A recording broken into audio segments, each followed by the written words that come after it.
Hello and welcome to the July 2026 episode of the Alice in Supply Chains podcast. Every month, this podcast covers the latest news concerning third-party security posture management and digital supply chain risk, and we pick a few of the industry's most interesting stories and discuss them.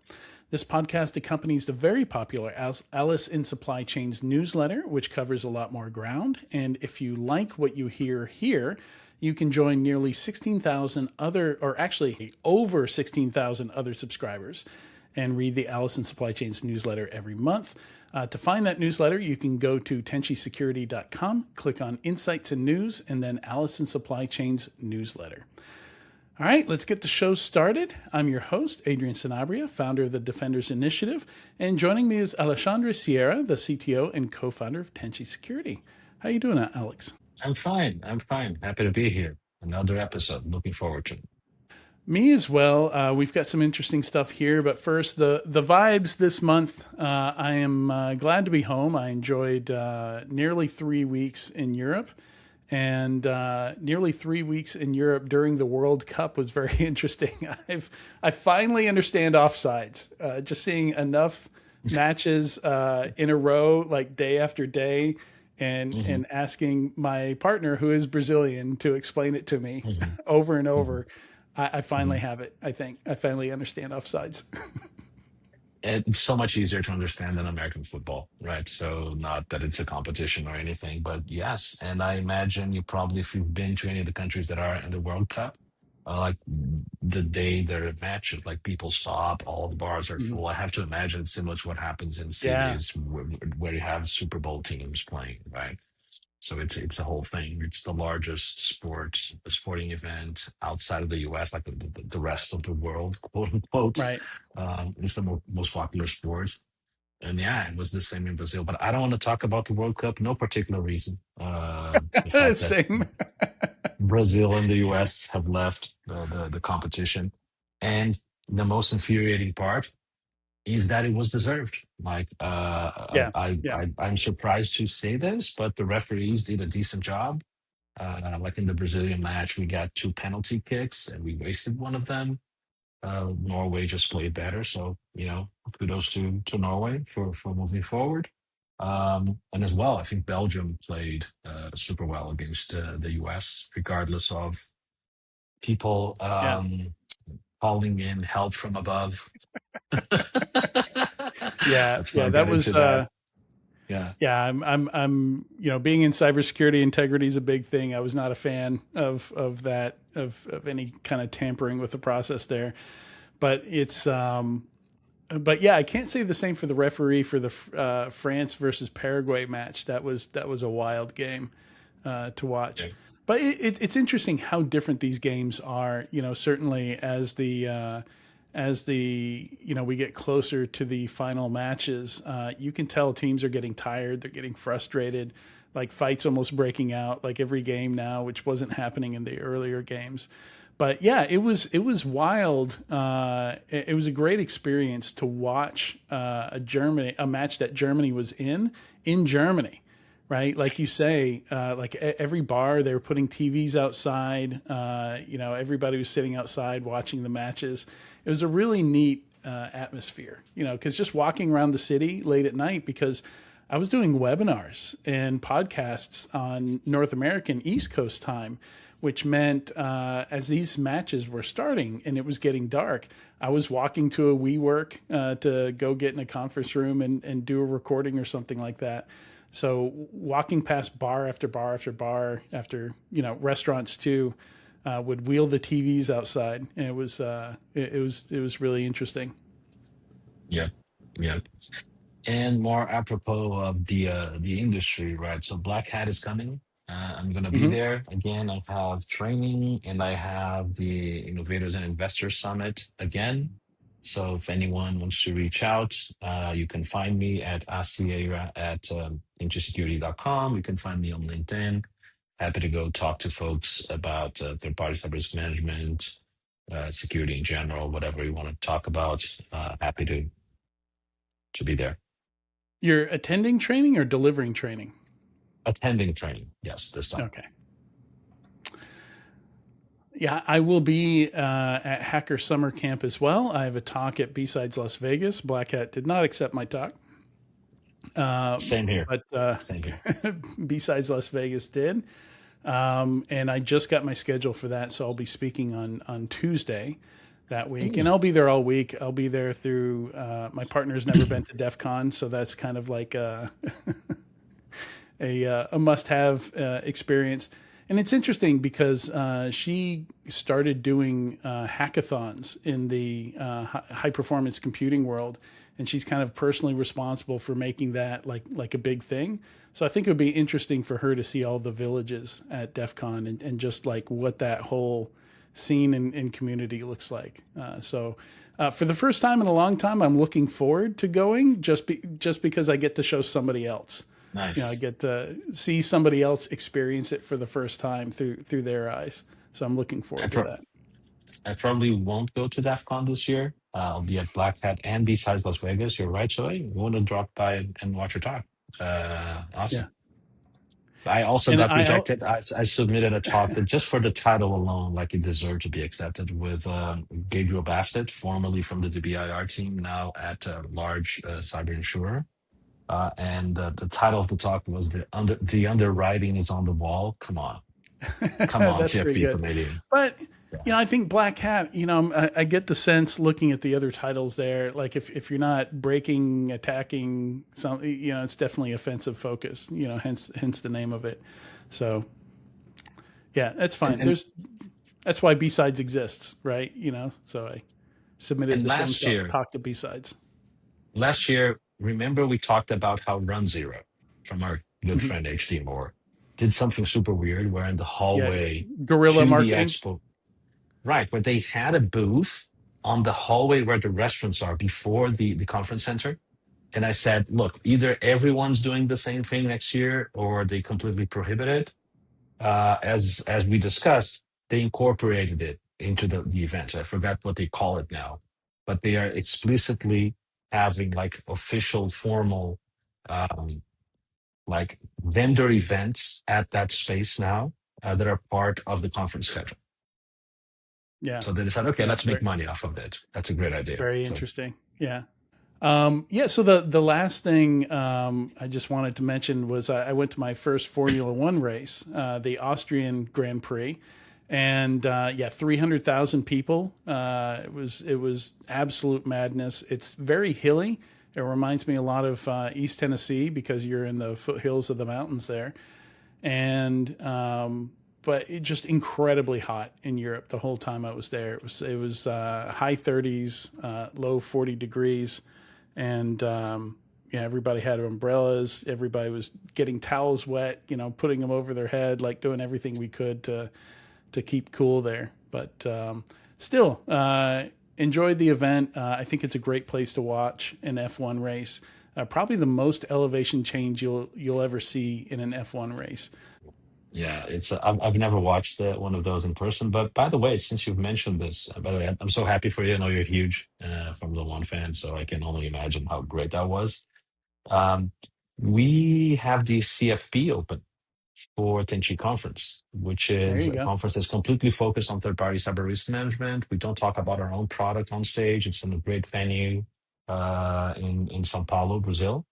If you are accepted to the CFP and you are from outside Brazil, we are more than happy to help you with travel expenses. And the reason why you reminded me of this, we need to include the CFP Yeah. link on the show notes, or just enroll and come and be an attendee if you want. Um, is that our event always happens on the same week that the São Paulo Grand Prix, the Formula One race. And the venue for the conference is the hotel where most of the teams and pilots stay during that week. Oh, interesting. So we very frequently on the previous editions are just walking the hallways of the hotel, and then there's like, hey, there's Verstappen just walking around going to a press conference or something on one of the hotel rooms. So, yeah, it's incredible. Yeah. Yeah, So just Interlagos. Formula One friends have one more reason to go to Tinchi conference. That's a good reason. Yeah. It's always fun to combine a conference with something else going on. All right, and with that, let's jump into our first story here. So Verizon, for the first time ever, has released two reports. So usually it's just the annual data breach and investigations report, the DBIR. But now, I think 6 weeks, something like that, a month after the DBIR came out, they also released this breach impact study. And this study, and this is fascinating to me because only a few months ago did I discover that a lot of cyber insurance companies are releasing annual claims reports.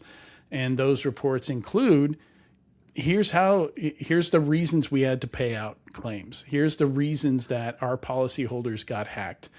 So they actually have useful details on how these attacks happen and the likelihood, right? You get to see that in the data as well. And that's kind of what this breach impact study is here. They partnered with, I didn't pull the name of the organization out, but it's kind of a conglomerate of multiple cyber insurance companies that all feed this one. Cyber AcuView. Cyber AcuView is the name of the company. Yeah. So there's like half a dozen insurance companies at least behind it that all feed their data to this one organization. And kind of the purpose of the organization is doing analysis with that data, turning it into useful data externally and internally for these organizations. So it's based on 70,000 insurance claims over a 6-year period. And within that 70,000, there are accepted claims and rejected claims. So that's interesting. Over a 6-year period, which is also interesting because we get to see some trending data. The data starts January 1st, 2019 and goes through October 31st, 2025. So very interesting data set, large sample size over a decent period of time. It's broken out by SMB, mid-size, enterprise, and large. So size of the company, it's broken down. And they also throw the claim amount out as a percentage of the company's revenue, which I find very interesting as well. So for the different size companies, you get to see what percentage of revenue they had to pay for these. So already, like by any measure, this is destroying all the other reports that claim to show breach costs here. No averages, right? Like those are banned from the report. There are medians, no averages, so outliers aren't messing with the numbers here. Though you can still see the outliers in some of the graphs that they put together. And I am a fan of this graph type that Alex is using here, where it's color coded. You can see the median in the middle, and you can see. I think it's like 40% on either side of that. And then you can see the 10%, and then you can see the 2.5% at the very edges of the graph. So I think those really help to understand the data. And by Alex, for the reader that doesn't know who he's talking about Alex Pinto, which heads the DBIR team at Verizon, good friend of the show. We've interviewed him twice already when the DBIR came out. Go check out the 2 special episodes. They're super interesting. And it's the same team behind this report as well. And they break down losses by type. And those types are loss to threat actor, loss due to business interruption, loss due to response and recovery. And those are grouped, I think it's the insurance term, first party losses. Yes. So yeah, don't think about that in terms of like usually when we talk about first party, third party here, this is a little bit different the way they define it. And then under third party losses, the fourth and final type is loss due to external liability. And that is, I think, partially defined as like any fines you have to pay, like GDPR fines would be external liability. My understanding on how cyber insurance uses those terms is that if they're paying something to the policy holder, that's a first party loss. Like the policy holder had a loss and the insurance company is paying something directly to them to make up for that loss. But if the policy holder is being charged something by a regulator or by a customer, like a fine on a contract, and so kind of the payment is going towards a third party in that sense, meaning it's neither the insurance company nor the policyholder, that's where they called it an external liability, and they classify it as a third-party loss. Same as with your car insurance. Like you can have coverage for third parties, meaning it's not only going to cover the cost to fix your car, but the other car that was Yeah. involved in the accident. That would be like a third-party loss. It's the Yeah. What same we call concept here. liability in the U.S. That's liability insurance is what we Okay. call it. Which is Yeah. probably short for external liability, which is what they call it here. Right. And so that part brings up a few things I wanted to say. First of all, I agree with you. The other report that we have that is based on a large data set of also cyber insurance data is the Scientia Institute's IRIS series, which is based on a company that is a competitor of Cyber AcuView. I forget the name of the company. They were acquired by Zywave. So it's interesting. You're going to have two data sets and two reports that are kind of looking at the same kind of data, but from different sources. And it's worth contrasting.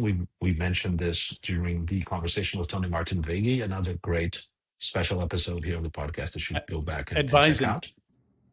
It's Advising. advising. Mhm. Thank you very much. That was acquired by Zywave. But a couple of caveats here. So this is amazing data. So this is a way to drill down into the losses, but you need to take into account that typically you use cyber insurance to cover tail risk, and all the cyber insurance policies have caps. Right? You have a coverage amount saying at most this policy is going to cover, I don't know, $1 million, $500,000, or whatever it is, and it's not just a single cap. They have an overall cap for the entire policy, but they're going to say, okay, your policy is $1 million, but we only cover, say, civil liability costs up to 100,000. Like even though you have a $1 million, there's a smaller cap for specific things. So the losses that we're seeing on this report are capped by those amounts, and we don't know when because it's impossible. Like each individual policy could have potentially different caps. So what I'm saying here is those losses that you see on this report are potentially underestimating the real losses that companies incurred. This is only talking about Yeah. the part Mhm. that cyber insurance covered. They probably had many more losses around this. And the other thing you mentioned, you have a time series here, you have data over time. Um, Sometimes it takes a long time for insurance companies and the insureds should know what the losses were and determine the values Yeah. and get reimbursed. For example, in the case of external liabilities in particular, because it might take a long time for the regulator to decide and apply the fine.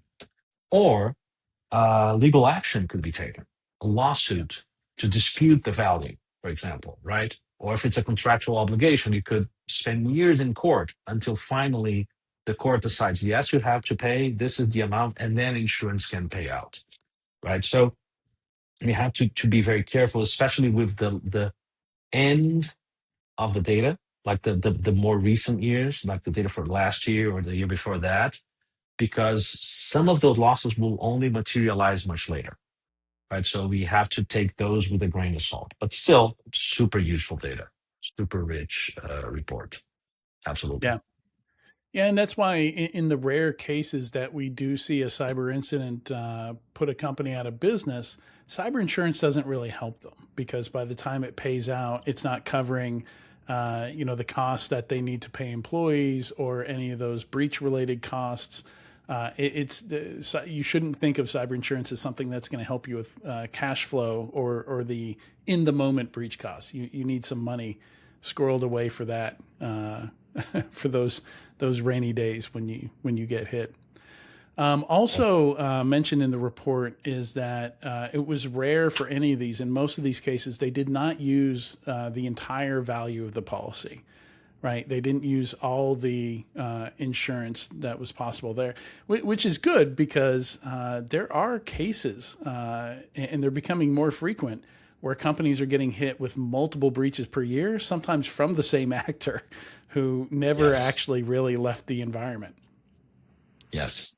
And the way those policies work, it typically by a 1 year policy. So if you have a coverage amount of 1 million, which is a big policy, right? But $1 million, if you have like 3 incidents and each one costs 200,000, you're covered. It's like a checking account. There's an amount there that you could like withdraw from. provided, again, it's under the coverage rules, blah, blah, blah, and the claim is not denied, but that's how it works. So losses due to third parties was mentioned in here. Do you want to talk a little bit about that, Sure. Alex? So in 2024, so super recent, the data set started tracking business interruption losses caused from a third-party outage. So think of the scenario of um, you had a third party be ransomware and they went out, they had outage. And because of that, your business processes stopped because they relied on that third party. So they only started tracking this as a separate category in 2024. And in that year, it represented 13% of all known loss types. I'm assuming 13% of all claims, but um, about 50% of total known loss amounts, right? So it's very representative. And actually, this is another point I wanted to bring, right? So it's not a huge number of incidents, but the losses associated with that are big. And in part Because because, they're and we've usually mentioned, operational stuff that stops revenue, right? which is the thing that gets the business terrified typically, with good reason. Because if you look at the paragraph just before that one, and we've mentioned this before, like I feel a lot of cybersecurity work overemphasizes the confidentiality part of the CIA triad, and availability is actually one of the most important ones, and this data shows it. Like business interruption loss has the highest median for claim value at around $90,000, but also it's extreme, like the top 2.5% of claim values is the highest at $5 million. And this kind of loss associated with business interruption grew 51% from 2023 to 2024 as a total percentage of loss types in claims. So availability dominates the losses, right? Software supply chain incidents, which we've been talking about a lot recently. Again, the amount of claims is just 2% of the total, but the impact is larger than most of the other breach types, with a median impact more than double than the rest of the data set at $252,000, right? And the extreme top 2.5% of losses when software supply chain stuff is involved is more than $100 million. $100 million. And this is a scenario where the report says those extreme cases represent caps in coverage, not the real economic loss. So even though you said most of the claims didn't reach the cap, when you talk about the software supply chain associated claims, they did overwhelmingly reach the cap, which is interesting. And so lessons here. Availability is critical. Software supply chains bringing up a lot of losses. The other thing is the external liabilities we mentioned, like regulatory fines, etc., are by far the smaller loss type, right? So business interruption leads. Let's talk about the medians with $90,000. Loss to threat actors. So think about ransom payments, $62,000. Response and recovery, $25,000, and external liability. Again, this kind of a regulator fines, etc., $22,000. So this tells me that, like, don't rely too much on saying, oh, there's a regulatory fine associated with this. We need to implement, like, using regulation as the basis for justifying security investments. When the business says, well, we're just grasping at straws here, this rarely happens, they kind of have a point. So Yeah. you might want to find better justifications for your security investments. And maybe this report can be one of those. Yeah, and I like how it breaks down the losses here because it's like typically we hear about the amount of losses all as one lump sum, and we don't get to see how that breaks down across all these categories, which is really useful. Yeah, and it's Yeah, like just to throw an example out there, there was a case where the co-op stores in Sweden had to close because their POS vendor had a third party that went down due to ransomware. So they likely weren't even aware that their POS vendor had this third party, and with their POS down, they couldn't charge anybody for goods. So they just had to close the stores. So that's often how these things happen, and yeah, it's also with software liability, we're starting to see what I describe as cascading breaches, where Aqua's Trivy gets breached, which leads to LiteLLM getting breached, which leads to people using LiteLLM having problems and all their customers having problems. So you kind of have this cascade where, because of software dependency trees, which can go dozens of levels deep, a breach of one component can lead to a breach of a product you would never even imagine would be connected to that. But you have to kind of follow the trail of how those breaches spider out. Which to individual cyber insurance policyholders is not so much a concern, because every company will be concerned about their own losses, either directly or through third parties, right? But for insurers, it's a big deal, because what insurers want is for policies to be paid out slowly over time, gradually. They want to kind of flatten it out to be able to handle the cash flow more intelligently.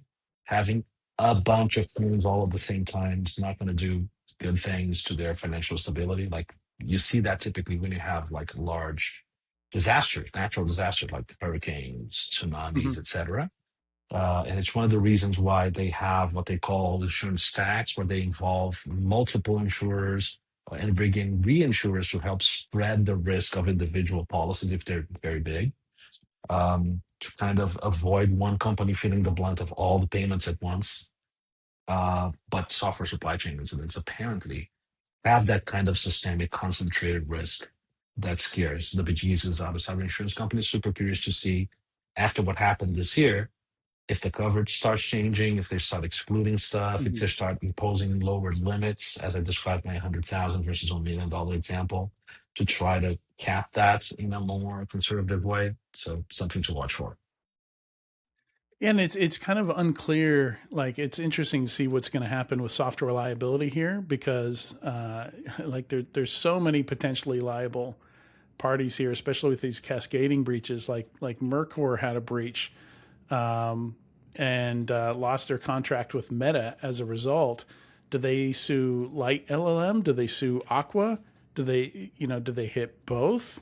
And they sue in some of these no cases, one because software liability doesn't exist, unfortunately. So yeah, good luck with that. Well, in some of these cases, they are suing all parties, right? Like in the case of MoveIt, Progress Software's MoveIt, which resulted in 2,160 breaches back in 2023. There are lawsuits against Progress themselves, who continue to try and get some of the charges thrown out in federal court, and they have failed to do so far.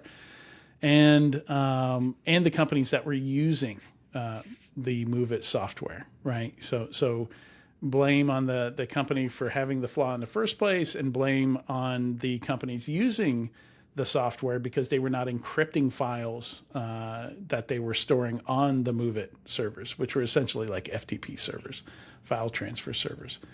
So Finally, we'll see. Legal push to get software liability implemented. That's progress, I guess. You made that same joke on my LinkedIn, and it was I know.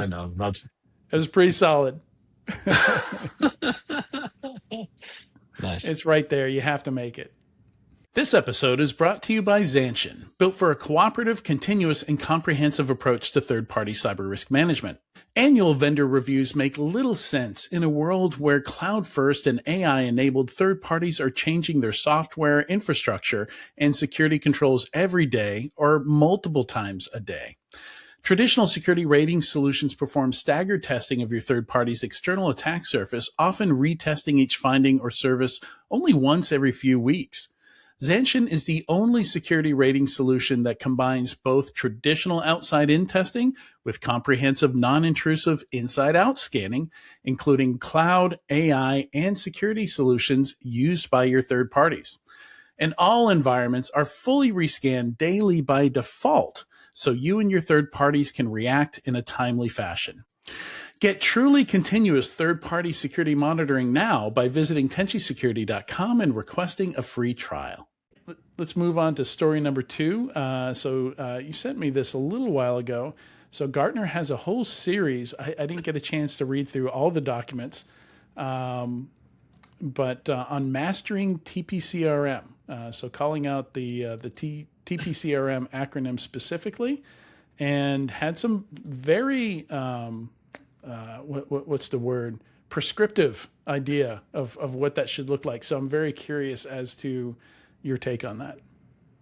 So this is some amazing work. There's a group so there are two different groups talking about TPRM in TPCRM in different ways at Gartner. So there's a new Magic Quadrant for TPRM, but they're coming more for the like enterprise from the enterprise risk management folks. So not so much cyber related, but there's this other group where you talk about Christopher Mixter, Christine Lee, Oscar Isaaca, fellow Brazilian, and Chiara Gerardi, where they've started to write a lot more about third-party cyber risk management. And in this case, it's a whole series of documents, right, where they are proposing frameworks for how TPCRM should work, the roles and responsibilities of the different teams involved.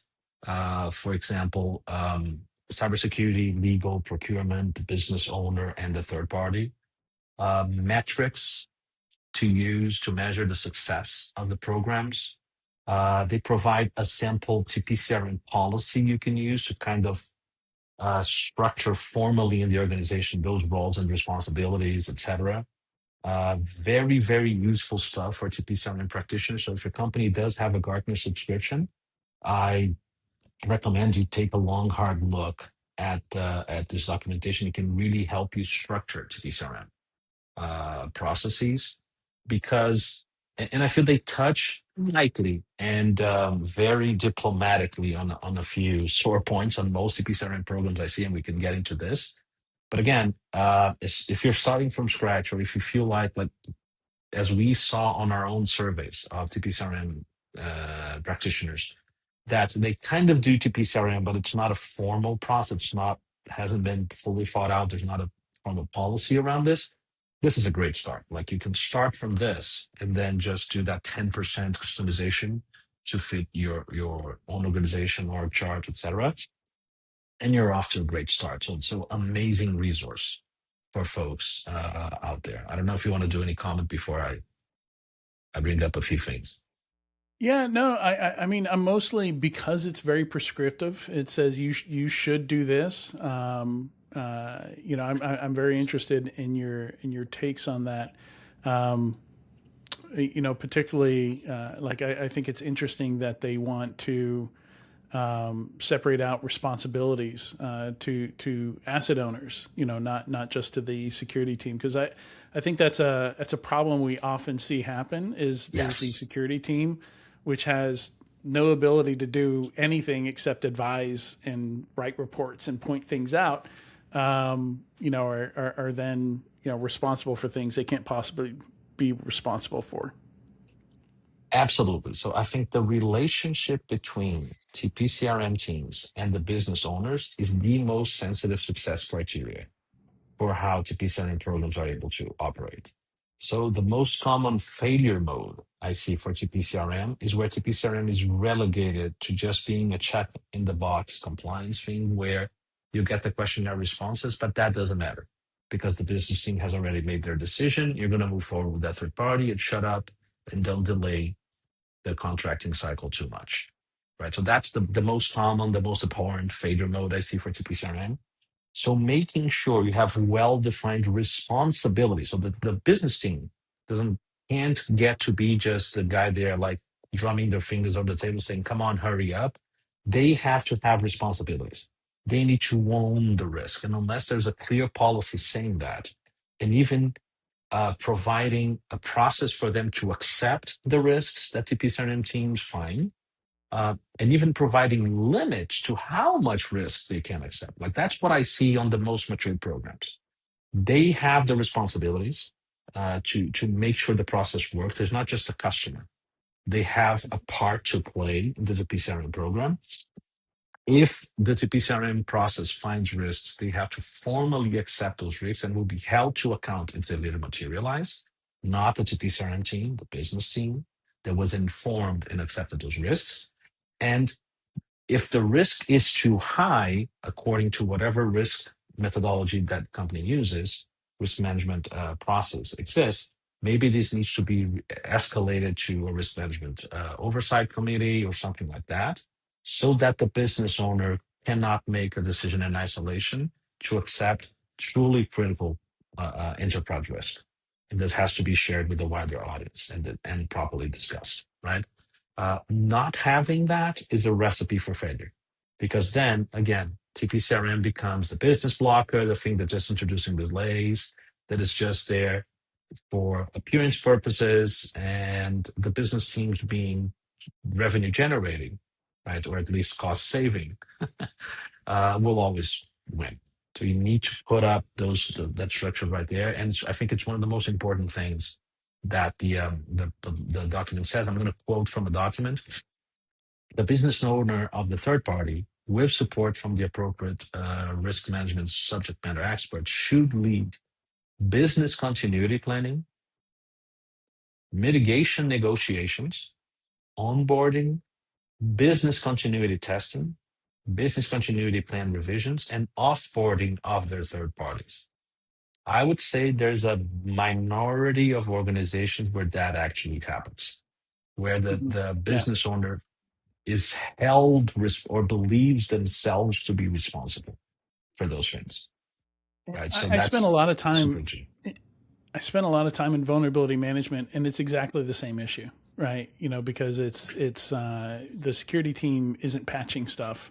They're not the SMEs. There's in some organizations, I on a pretty regular basis talk to organizations who are like, yeah, we've got one of everything, right? Like it's impossible for them to be knowledgeable enough on every device type, on every type of asset in the organization to make good, well-founded recommendations on what to patch and what not to patch. So you need some of that expertise. You need some of that to live with the owner of the asset themselves. They understand how important it is to the business. Most importantly, and this isn't just something security can document and say, yeah, they're responsible. They have to agree, right? There has to be some agreement that, okay, yes, these are our responsibilities. We accept these responsibilities. And then the security team's job is to monitor how that's going, to monitor the progress there, the efficacy of that. I mean, it has to come from upper management, like any policy. It has to be approved by upper management. It has to be part of the company's governance. And so that's the regardless, tough thing. exactly. You can't change it from within the security team, usually. It's never going to be unanimous, right? There's always going to be, like most business teams want to do the right thing, et cetera, but they have priorities, they have financial incentives. So they're much more worried about the upsides. But any decent governance structure should never create a solution where the business team benefits from the upsides if things go right, but they have zero accountability for the downside if things go wrong. Right? They need to own the risk as well. If they own the upside, if they have quotas, that they meet those quotas, they're going to get bonuses. A well-run company will also make them incentivized on the downside, so that they can properly balance things out. Right, that should be the ideal scenario, and it's kind of where this gets to. So again, we don't have to spend a ton of time on this. Super useful documentation. Download it, read it. Talk to those analysts. Those analysts are great. I've talked to them myself. I've briefed them. I've done inquiries with them in the past. Amazing people. They really know TPCRM. They are really tracking this market now. Not so much when we started Tenchi a while back, but they really are following this up now, and they can really share some best practices and some in their experience. Yeah, it's good to see some in-depth focus on TPCRM because regardless of how interested you are in it, it is interested in you. Like it's going to land in your lap one way or another, right? Like as we continue to outsource things and have this level of market complexity with dependencies and things like that, it reaches us all eventually. Yep. Yep. All right, so story number 3. We've got a few minutes left to tackle this. It looks like Schrems 3 is nigh, so we have to give a little background here to understand the what's going on here and the why this is important, particularly for the U.S. and the EU. But he's Swiss, right? Max Schrems. I think he's Austrian. Yes. Austrian. Okay, Austrian. I knew it was one of the countries I'd just been in. Yeah. But so, go ahead. Yeah, go ahead. You're probably you probably understand better than I do. I'm impacted by this. So I've been talking a lot about this with our own legal counsel, and yeah, we're not trying to navigate this as well. So Max Schrems is an Austrian lawyer. He has a nonprofit called anyway, I forgot the name. It is like none of your business, and NYOB, none of your business. NYOB. And he is it? Is that what it stands for? It is none of your business. Yes, because it's a privacy activist. It's about privacy. I love it. I did not. I just learned that just now. Yeah, and so he sues companies like Meta and Facebook, and involves like the EU government, the privacy regulators, and agencies to kind of move the thing around. So here's the reality, my understanding of this, right? And I'm not a lawyer, I'm not EU legislation specialist, but from my understanding of talking to people that know way more than me, the reality is this: the way that the EU legislation was written is very idealistic, right? So again, privacy is a human right; it should be enshrined in legislation. But I think the EU went so far that it is impossible for US companies to comply in practice with the GDPR. Because if you're going to, for example, for you to be able to process personal data from European citizens, the company and the data should be in jurisdiction that has equivalent protections that the EU offers. And the US doesn't. The US doesn't have federal privacy legislation. The US doesn't have an independent privacy watchdog or regulator that cannot be touched by the executive government or whatever it is, much like the central bank has independence, et cetera, et cetera.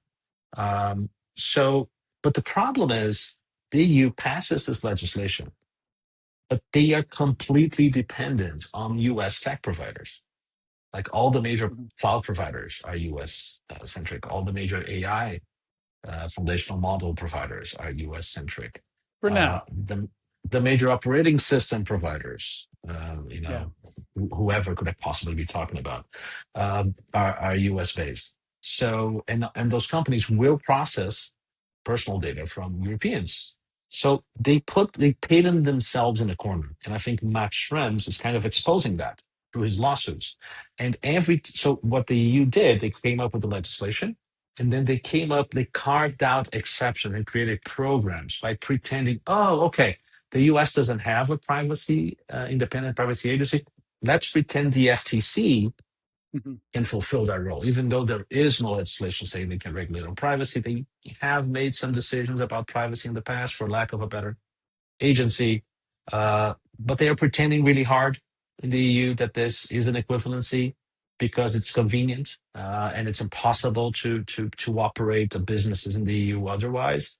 And this guy keeps calling them out on this. So twice already, he was able to get partnerships between the EU and the US that were established to say, okay, American companies can process EU PII because the protections are equivalent, and he twice already were able to strike this down.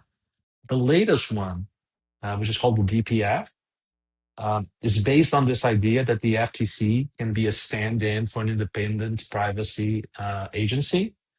And now the US Supreme Court just gave the executive branch more or less unfettered power to replace folks in those agencies and fire them, removing any claim to independence. Most of those agencies have, including the FTC. So Max Schrems is now like, okay, time for me to come along and turn and destroy exception program number 3. Right. The reason why we're talking about this is, first of all, I'm super curious to see what the EU is going to do. Either they have to like enshrine exceptions in law and make explicit concessions to the US, or I have no idea what's going to happen, because again, it's not possible in reality for the EU to immediately sever their connections and have no personal data be sent to US companies. That's just a pipe dream. It will take decades, if that ever happens, right, to be able to be completely independent. We've talked about this a bunch of times in this podcast already. So I'm super curious what's going to happen, because even things like the AWS sovereign cloud that we talked about, it's still a problem. It still wouldn't meet all the criteria, right, because of the US Cloud Act, right? So it's going to be a very long and hard discussion. It's a good thing that the EU can make decisions and pass legislation quickly to react to this, right? Oh, wait, no, they take forever to do those things. So I'm super curious. My company is impacted. Like, we have a legal entity in the US. We have employees in the US. So we have to have a legal entity there where we operate there as well. So we are thinking long and hard about how to extricate ourselves from this discussion and maybe operate more strongly in Brazil. This creates all sorts of barriers for companies that are not 100% pure blood European. But then if a European company opens offices in the US, now they're under the US Cloud Act. So that already creates problems. It's insane, man. It's going to be a mess, and it's completely up for grabs, and no one knows what direction this is going. So this uncertainty is the Yeah, he thing that calls everyone. Yeah, go he ahead. calls for an orderly exit. Apparently, the last 2 times when he got Safe Harbor struck down and Privacy Shield struck down, apparently he described them as compliance cliffs, where they just immediately dropped them. So he's calling for an orderly exit this time. So Yeah, yeah, but exit to what? To a scenario right, where only completely EU-based companies can process European data? Really? yeah, I don't know what that looks like, right? So that's the problem. That's the problem. The only solution I would see for this is for those exceptions, instead of being like agreements and interpretations of the law, actual law changes would have to occur for this to be more stable. And that takes 10 years for Europe to do, or I don't know. I have no idea. So it's something to watch. If you're an European company, you most certainly have US providers. This should worry you. You should be talking to your legal counsel. You should be talking to your regulators, to your legislators, to introduce some sanity into the discussion, and maybe think about, for whatever critical services you can find alternatives. Maybe try and find alternatives, right? Um, and for US companies, this is the moment where you should be pushing your government to play ball with the European Union, yeah, because the market is huge, and if you start getting locked out of that market, it's going to hurt. Talking about billions and billions and billions of dollars, especially for the large hyperscalers, right? yep, So this is the moment where you should be doing a bunch of lobbying to make sure uh, at least the facade of compliance with having independent agencies like something that is defensible, that saves space for the European Union, would be a good idea. I know that's not the world we're living in right now. That's not the climate right now. That's not the administration that you guys have in the US right now.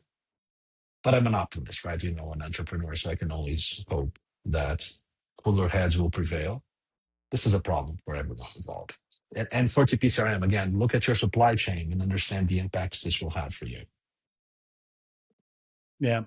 Yeah, EU spending on U.S. cloud software reached 307 billion. It mentions in this article from Kane McGladrey is the one that wrote this up that we're going to put in the show notes here. So, yeah, not a small amount. 307 billion each year. That's a lot to lose. That's recurrent revenue, right? It's not.